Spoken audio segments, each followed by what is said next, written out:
So I want all the girls watching here and now to know that a new day is on the horizon. And when that new day finally dawns,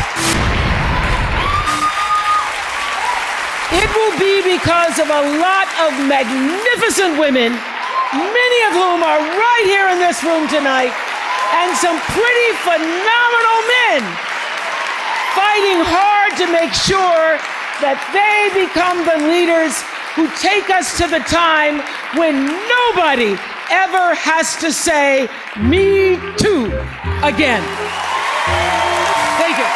The internet, as they say, exploded. In tweet after tweet, it's Oprah for president, Oprah 2020. Please do it, wrote Lady Gaga. She absolutely would, offered Winfrey's partner, Stedman Graham. You've said, though, that if you did run for president, you believe you'd win. Well, I don't know. I think I'd win. I tell you what, I wouldn't go in to lose. I've never gone in to lose in my life. And if I did decide to do it, I think I'd be inclined, I would say that I would have a chance of winning, because I think people, I don't know how your audience feels, but I think people are tired of seeing the United States ripped off. And I can't promise you everything, but I can tell you one thing, this country would make one heck of a lot of money from those people that for 25 years have taken advantage. It wouldn't be the way it's been, believe me. Do you have a vice presidential candidate in mind? Oprah would always be my first choice.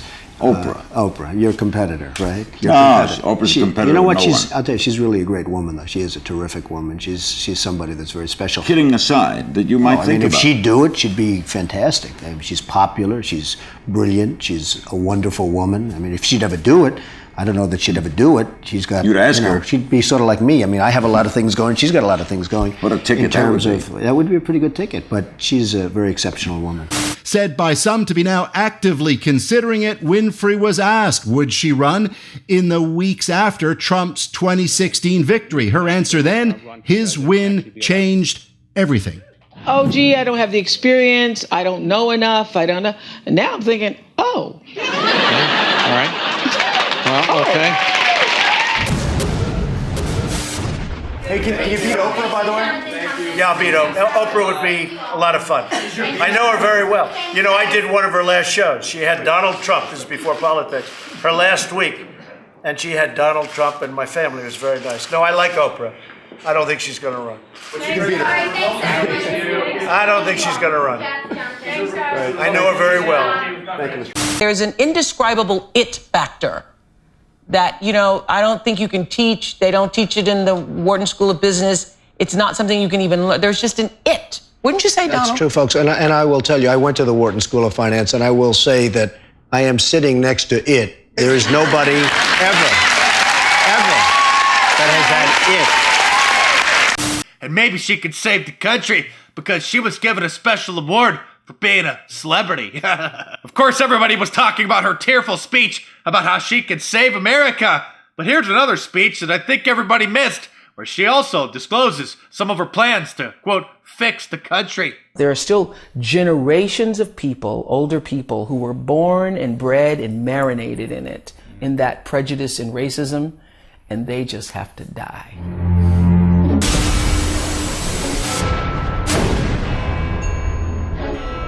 I'd like to thank the Hollywood Foreign Press Association, because we all know that the press is under siege these days. You are fake news. Is the insatiable dedication to uncovering the absolute truth that keeps us from turning a blind eye to corruption and to injustice,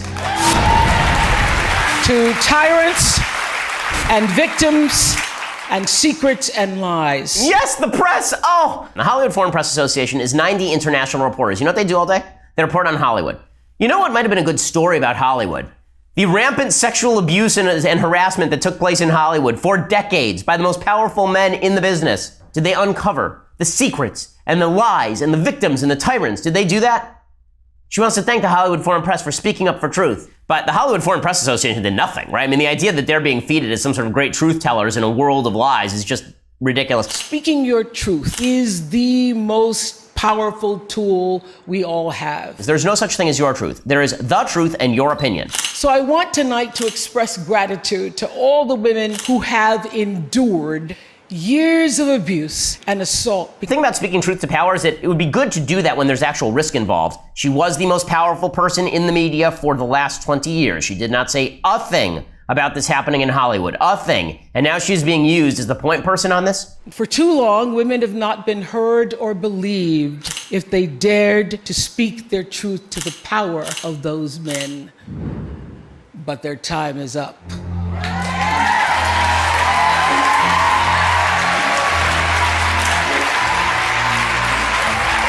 Their time is up.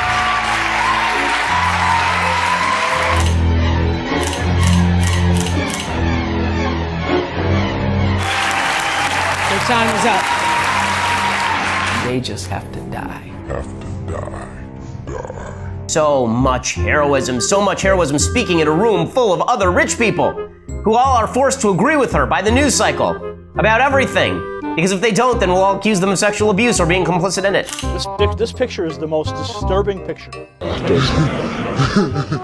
Not the one with you sucking on his earlobe, Oprah. The one where you're offering this young blonde starlet to Harvey Weinstein. You get a car, you get a car, you get raped, you get raped, you get raped. Why? Yeah, you lecture me, Oprah. Yeah, you lecture me. I wasn't the one who was whining and dining with Harvey Weinstein 5 seconds ago. The hypocrisy of it just drives me up a wall. Listen, I'm glad that Hollywood is finally owning up to the issue. Do I think there's going to be any material change in Hollywood, by the way? No, I think this is all going to die down in 6 months and things will go back right to what they were before because no one's naming names. Does Oprah have a Rolodex? She knows all these guys. She got anything to say about any of them? A name? One? I like when she says, we side with women all over the world. That would have been a good time to talk about maybe places around the world where women are being routinely victimized. Oprah knew exactly what she was doing on Sunday night, CNN. Oprah Winfrey actively thinking about running for president. Right? Golden Globes 2018, how Oprah saved the night. Oprah 2020, Golden Globes host Seth Meyers jokes it may be in the cards. Oprah Winfrey triumphs at black-draped Golden Globes. This sounds like political presidential talk to me, and I know people have talked to you about whether or not you want to run. Would you ever?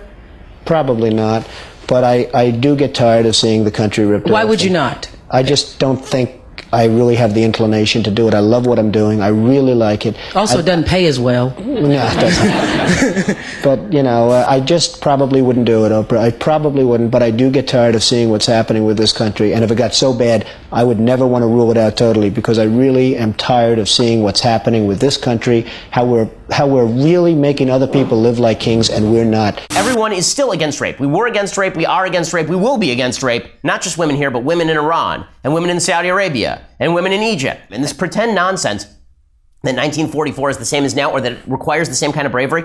No one should compare Reese Taylor to Oprah Winfrey. Okay, nobody should be comparing Rosa Parks to Meryl Streep. If you are, you're out of your mind. You're out of your mind. And to compare Alabama circa 1944 with America circa 2018 in Hollywood, the repository of all the sexual abuse is just vomitricious. It's just a bag of vomit. You took out a full-page ad in major U.S. newspapers last year criticizing U.S. foreign policy. What would you do differently, Donald? I'd make our allies, forgetting about the enemies you can't talk to so easily, I'd make our allies pay their fair share. We're a debtor nation. Something's going to happen over the next number of years with this country because you can't keep going on losing $200 billion, and yet we let Japan come in and dump everything right into our markets and everything. It's not free trade. If you ever go to Japan right now and try to sell something, forget about it, Oprah. Just forget about it. It's almost impossible. They don't have laws against it. They just make it impossible. They come over here, they sell their cars, their VCRs, they knock the hell out of our companies. And hey, I have tremendous respect for the Japanese people. I mean, you can respect somebody that's beating the hell out of you, but they are beating the hell out of this country. Kuwait, they live like kings. The poorest person in Kuwait, they live like kings. And yet they're not paying. We make it possible for them to sell their oil. Why aren't they paying us 25% of what they're making? It's a joke.